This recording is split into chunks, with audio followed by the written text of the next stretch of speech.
Mengasihi benda mati dan binatang itu lebih mudah daripada mengasihi manusia. Manusia itu makhluk yang paling sulit dikasihi.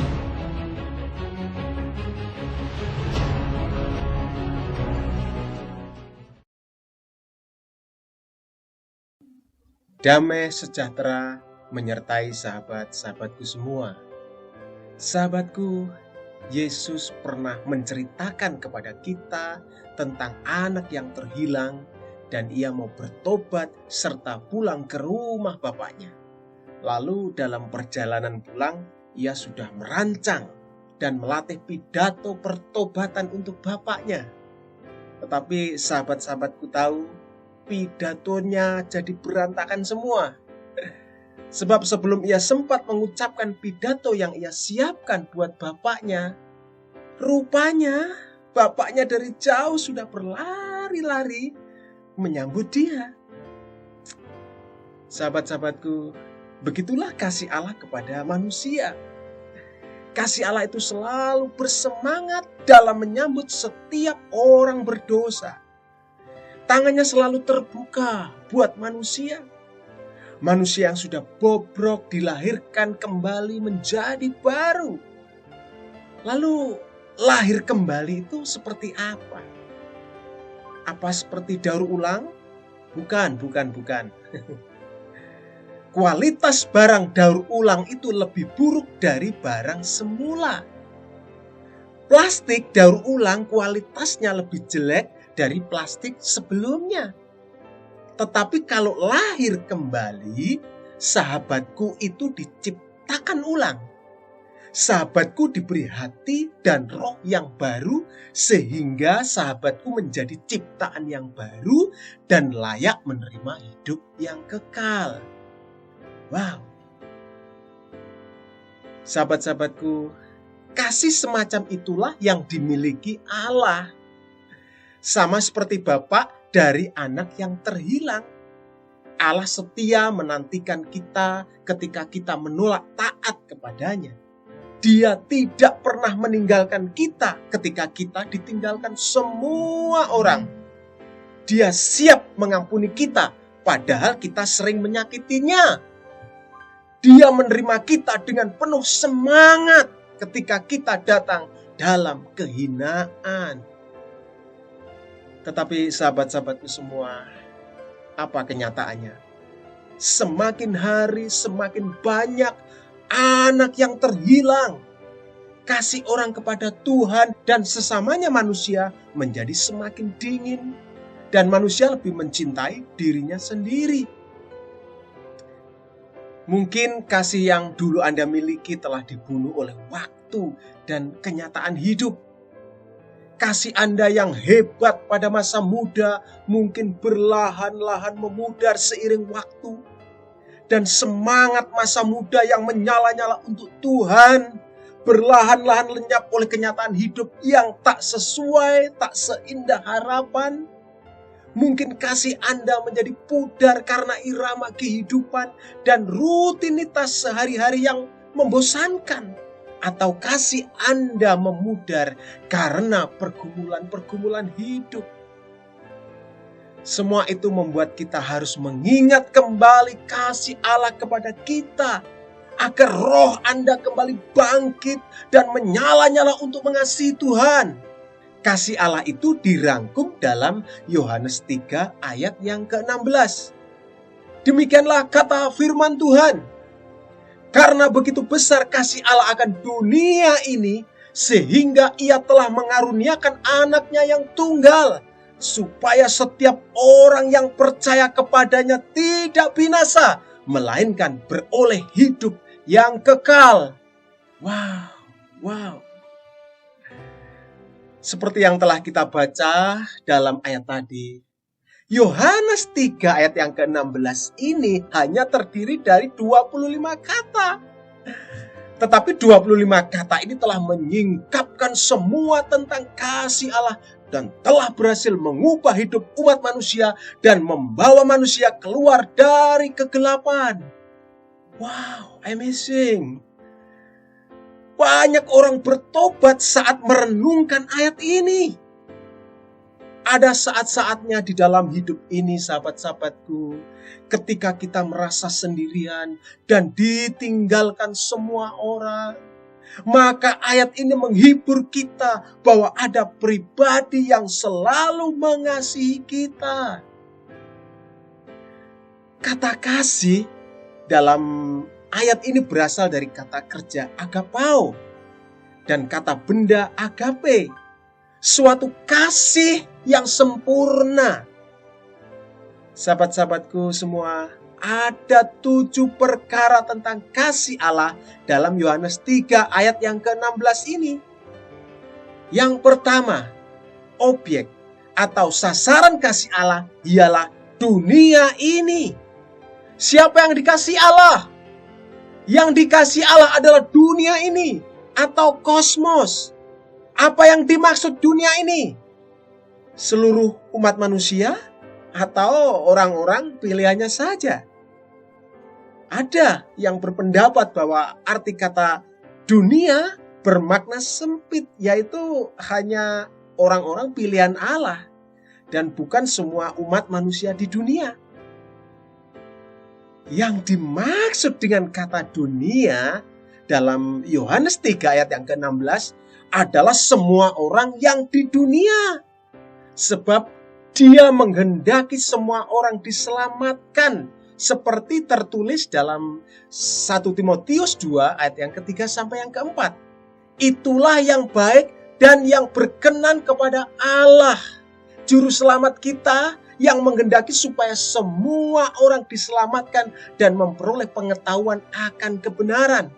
Karena kasih Allah pada dunia ini, maka Yesus mati bukan untuk menebus dosa sebagian orang saja, tetapi dosa seluruh dunia, seperti dituliskan dalam 1 Yohanes 2 ayat yang kedua. Dan Ia adalah pendamaian untuk segala dosa kita, dan bukan untuk dosa kita saja, tetapi juga untuk dosa seluruh dunia. Dan karena kasih-Nya pada dunia ini pula, dalam mandatnya kepada murid-muridnya, Yesus tidak memerintahkan memuridkan sebagian orang saja, melainkan semua bangsa.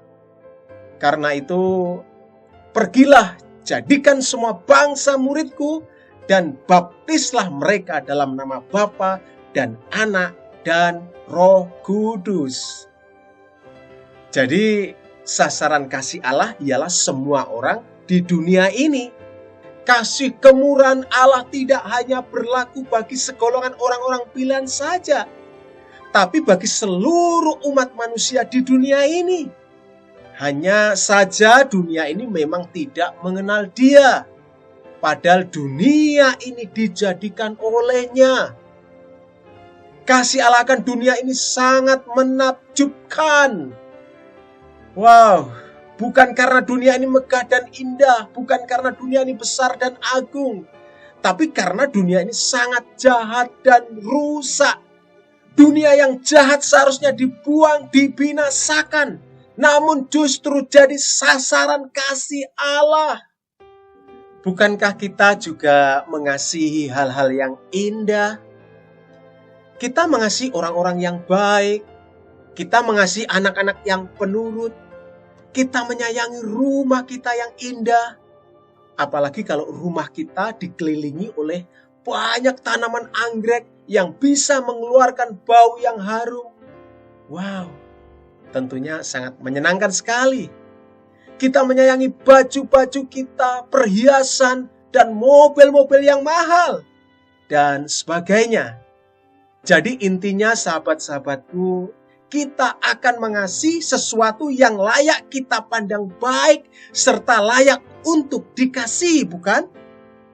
Sesuatu yang rusak dan tidak layak akan kita buang. Tetapi Tuhan mengasihi umat manusia yang rusak dan tidak layak. Sahabat-sahabatku semua, memang mengasihi benda mati dan binatang itu lebih mudah daripada mengasihi manusia. Sehingga ada orang-orang yang menikah dengan boneka. Ada yang menikah dengan anjingnya. Dan bahkan dengan kucingnya. Dan lain-lain. Sebab memang sangat sulit mengasihi manusia itu. Mengasihi tanaman juga mudah. Jika kita rawat dengan benar, maka ia akan memberi kita buah. Mengasihi binatang juga lebih mudah daripada mengasihi manusia. Binatang buas saja seperti harimau pun bisa menurut pada manusia. Contohnya, ini hal yang sepele saja. Kadang menyuruh anjing untuk duduk dan bersikap tenang itu lebih mudah daripada menyuruh anak-anak untuk duduk dan tenang. Manusia bisa mengatur binatang dengan bahasa isyarat saja, tetapi untuk mengatur anak-anak, tak jarang kita harus berteriak-teriak. Jadi, memang manusia itu makhluk yang paling sulit dikasihi. Namun, mengapa Tuhan mengasihi manusia yang rusak dan sulit dikasihi ini? Karena Tuhan ingin hubungan yang sejati. Tuhan bisa saja mengasihi bintang-bintang. Tuhan juga bisa menciptakan manusia tanpa kehendak bebas supaya manusia itu selalu tunduk seperti robot. Tetapi hubungan yang sejati tidak didapat dari benda mati maupun manusia robot. Hubungan yang sejati diperoleh ketika manusia punya pilihan bebas untuk memilih jalan Allah atau jalan iblis. Dan lalu memutuskan untuk memilih jalan Allah. Yesaya mengatakan, kesalehan kita itu seperti kain kotor. Kain kotor yang dimaksud adalah seperti kain gombal kumal. Kain untuk keset. Tetapi karena saking begitu inginnya Allah memulihkan hubungan dengan manusia, sehingga dia rela menukar tahtanya di surga dengan palungan di kandang yang bau dan kotor, serta menanggalkan jubah kemuliaannya dan memakai kain lampin, kain lap, atau kain alas. Dia yang maha besar dan mengatur bintang-bintang di angkasa, tetapi rela mengecilkan dirinya menjadi tukang mengampelas kayu. Dia yang adalah raja, segala raja yang dipuja-puja merendahkan dirinya untuk dicaci maki manusia yang hina. Dia mencurahkan darahnya sendiri agar kain kotor itu menjadi putih seperti salju. Dan kita disucikan. Praise the Lord. Sungguh luar biasa. Tidak ada kasih seperti itu selain kasih Allah pada manusia. Jadi mari selalu bersyukur karena kita telah dikasihi Allah. Jangan lagi memandang rendah diri sendiri atau memandang rendah anak Tuhan lainnya. Sebab di mata Allah, anak-anaknya lebih berharga daripada bintang-bintang di angkasa. Uang 100.000 yang diinjak-injak orang tetap bernilai. Emas yang ada di kotoran kerbau juga tetap berharga. Jadi hanya karena orang-orang tidak pernah menghargai kita, bukan berarti kita tidak berharga.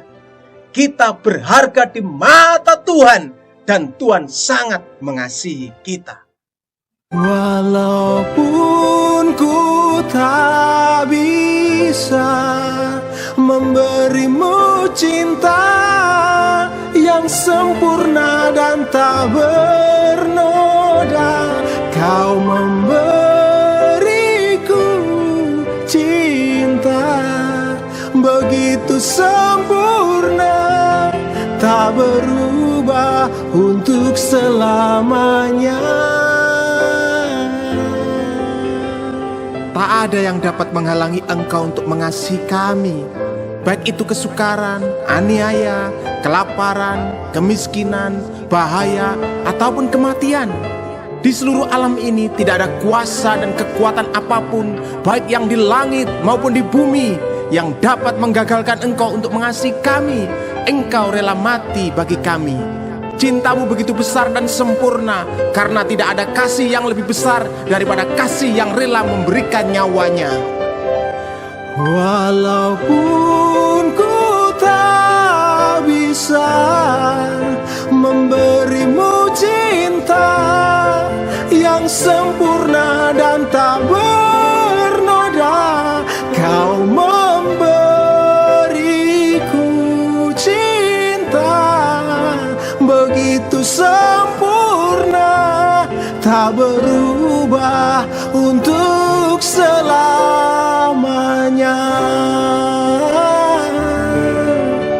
tak berubah untuk selamanya.